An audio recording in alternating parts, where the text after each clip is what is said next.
Hello, and welcome to my channel. My name is Jonathan Cohn, and today I have my book review of the book Wind and Truth, which is the fifth book in the Stormlight Archives series by Brandon Sanderson. This is the epic finale of the first arc of books. The series is meant to be a two-arc series, 5 books first and then 5 books later on, and so this is the epic finale of the first arc.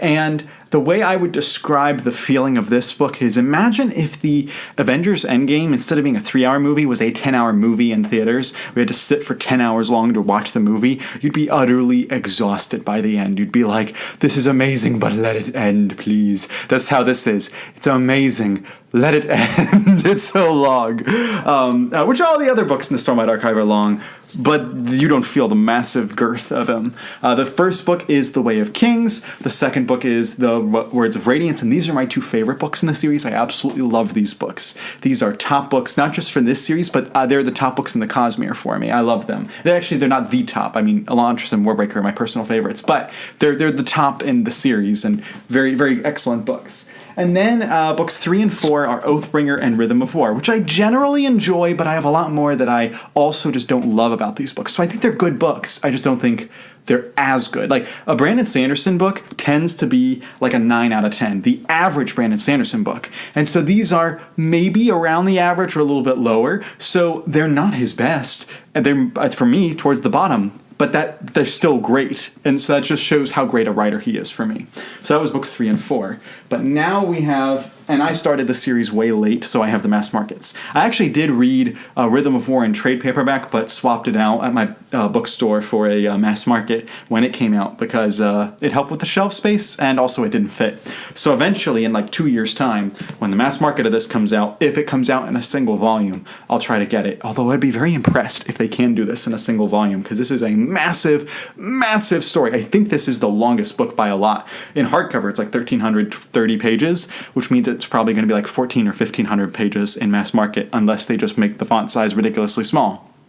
Anyway, so a lot of people have read this series. It's got a big audience, but I know that this book just came out. I read it in about a week's time, which I know is fast for some people and really slow for other people I know. I know Brian Lee Durfee, he read it in like 3 or 4 days. He did it. He is a madman in his reading.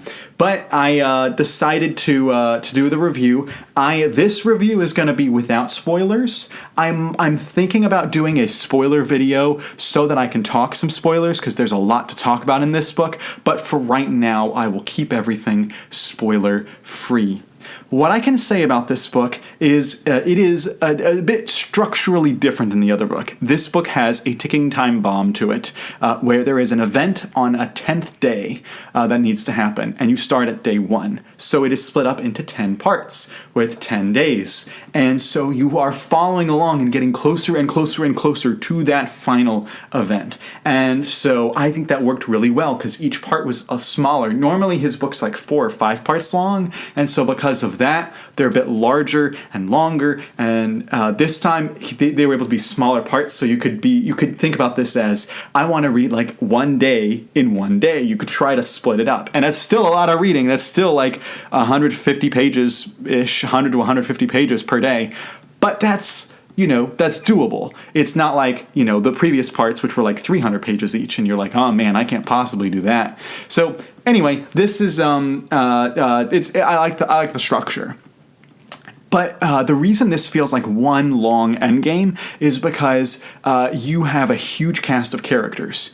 Previously, in say the Way of Kings and Words of Radiance, even Oathbringer to an extent, it was a very small cast. You had Kaladin, you had Dalinar, you had Shallan, maybe you consider Adolin a key member, and most of the viewpoints are those guys. And so because of that, you felt like you were following that core cast. Maybe you throw in Navani in there, but like it was a very, very core cast of characters. And there were other characters around them, but the POV characters, the ones you really cared about, were those like 4 or 5.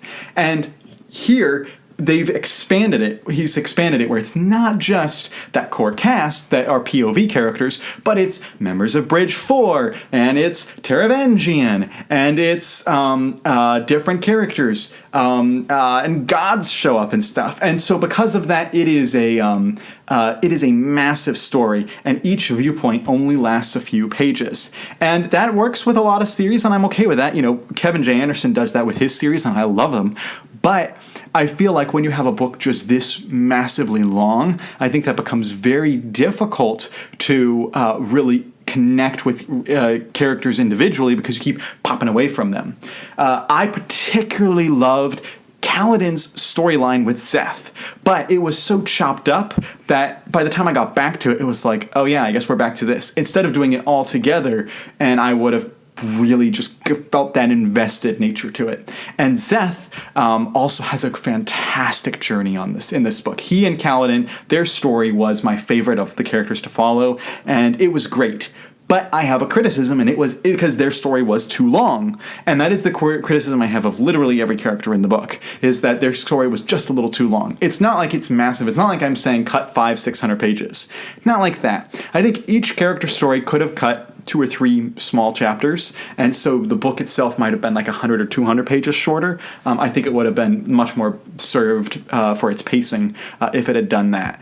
It didn't have to be massive cuts, but a little bit across the board. But Kaladin and Szeth had my favorite arc. In fact, I was not the biggest fan of Kaladin in the first 4 books. I felt that he was kind of annoying in the first 3, and in the 4th book I thought he was okay. I didn't love him, but I thought he was okay. I actually quite liked him here. So he was actually my favorite character in the book, which is really surprising because he used to be my least favorite of the core cast. Dalinar was also fantastic in this book. Really like reading about him. Man, does he go on a journey in this book. The one character that I just couldn't latch on to, no matter what happened with her story, was Shallan. She has an okay story here, and I don't hate it. I just didn't connect with her story. And ironically, the way she's written, this is the most I've liked about Shallan. So I thought her story was just bland, but I liked her in the story.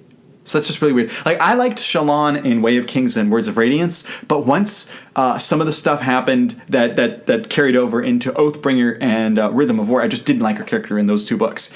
But yet, I actually liked her here, even though she's still dealing with that stuff. But what they did, I thought was what Brandon Sanderson did with her character here, I really liked, even though I didn't like her story. Anyway, Navani, I've never cared for the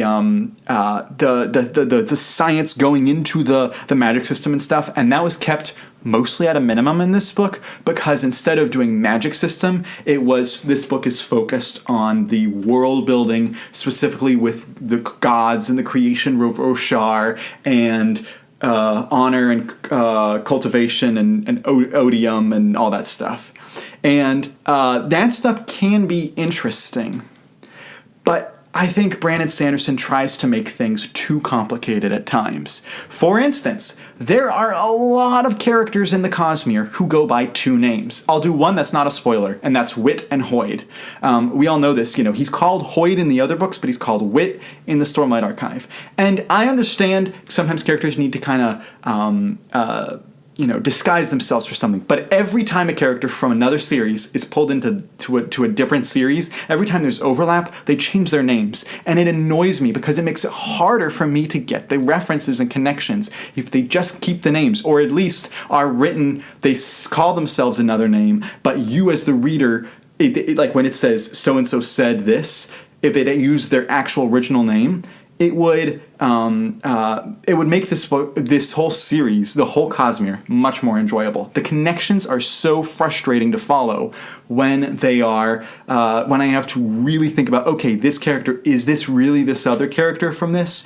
And even I won't go into spoilers, but I'll just say the gods have different names in this book. Like one god, their name is this, but they also go by this, but they also go by this. And I was like, What? Who? Why? Don't unnecessarily complicate it. It sounds like I've been complaining a lot in this review, and that's because I can't talk about everything I loved, because everything I loved is spoilery. Everything I can complain about without spoiling. I still really enjoyed the book. In fact, I would give it like a 9 out of 10 because there are some amazing moments in this book. There are some moments towards the end that I was just like, oh my goodness, that's such a good scene, such a good moment, such interesting, thoughtful ideas coming out of Sanderson here. Also, there are just some really small, intimate character moments. Chapter 66 is one of my favorite chapters I've read in Brandon Sanderson. So there are some great moments in here. Also, I just love the ending. I thought the ending was great. I thought that the direction that Sanderson decided to go was really well done. There is one thing, and my brother-in-law is a big Sanderson reader, and he hasn't read Wind and Truth yet, but he's read the other 4, and he pointed this out to me when I was talking with him recently, and he pointed out that there is something that he felt needs to happen, and it didn't happen in this book, which means it therefore needs to happen in somewhere in books 6 through 10, because we did not get that thing, and it's just, you can't not have it. It has to happen eventually. Anyway, I didn't talk about Adolin much here. Adolin had an interesting story that, again, went on too long, but he was really interesting coming into his own because he was sent to fight in Azimir here, and it's actually, I think, really well done, particularly the end of his story in Azimir. The beginning and end of his story. The beginning was really cool, and even the middle, his stuff with, I don't know how to pronounce the character's name, Yagnagdawan, however you pronounce that character, was really interesting, and their dynamic was great in the book. Their kind of friendship that they develop is really good, and Adolin being kind of like a teacher was really cool. But yeah, there's a lot that I did love that I just can't spoil for people, so I might do another video talking about those spoilers. But just trust me when I say this is an epic conclusion. It really has some big epic moments. It really feels like it is the grand finale of part 1 of the Cosmere. If you view because it's not just Stormlight Archive, because this is a Stormlight Archive book, but there are connections to other things happening here. But what I'll say is that this is like, if you view the Stormlight Archive as a whole as like maybe a 3-act structure, I don't know if this is the end of Act 1 or end of Act 2. It might just be the end of Act 1, depending on how he's viewing it. But it is the epic conclusion of a lot of Cosmere-related stuff. In fact, there is one other Cosmere book that this book made so much better. A Cosmere book that I didn't particularly love, but actually is made significantly better by this book. So I might talk about that in my spoiler review. But those are my thoughts on Wind and Truth. I enjoyed it. It's about on the same level of Rhythm of War and Oathbringer for me. It's enjoyable. I really liked it. It's just not top tier Sanderson. If this was any other author, I'd be like, man, what a book they can turn out. For Sanderson, it's like, it's good, but it could be better. But I still really enjoyed Wind and Truth. So if you've read Wind and Truth, what did you think of it? Please try to avoid spoiling people in the comments. I can't control what you do, but please try to avoid spoilers. And until next time, I'm Jonathan, and thank you for watching.